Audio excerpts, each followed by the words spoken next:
Happy low carb na naman po sa ating lahat. Ito na naman po ang napakasimple at napakadali na klaseng luto na lutong bahay. Ito po ang ating low carb meal sa ngayon. Syempre ang ating veggies ngayon ay bell peppers at saka asparagus po. So syempre, huhugasan muna natin maigi ang ating mga veggies at saka ihahanda na po natin ang ating ibang ingredients po ay giniling na baboy. Tapos yung isda po para sa asawa ko yan.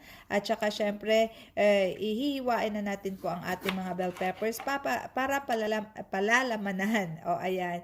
Nilagyan po natin ng asin at saka powdered black pepper ang ating giniling na baboy. Kayo na po ang magkalkula kung gusto nyong light, kung kayo na pong bahala. Tapos ayan na guys, na fill in na po natin ang ating bell peppers. Nakasalansan na rin ang ating asparagus. Nilagyan natin ng powdered black pepper at saka ayan, at saka isang herb de Provence. Binake po natin yan ng 45 minutes. But then, before 45 minutes, 7 minutes before, nilagay muna natin itong ating isda para lagyan na, para lulutuin. Yan. Tapos, lagyan natin ng olive oil at saka powdered black pepper. Yan. Tapos, i-finalize na po natin, bibake na po natin uli yun. Ang kabuuan po is 45 minutes po ang pagluto ko nito ng aking mga sangkap. At saka yan guys, 45 minutes sa 210 degrees centigrade po sa oven. So ayan na guys, ang napakasarap na po nating inihandang pagkain. So ayan guys, ang kanyang sabaw po niya, nakakulo po yan dyan sa loob ng ating bell pepper. Pag hiniwa mo na, tsaka na po mag-spread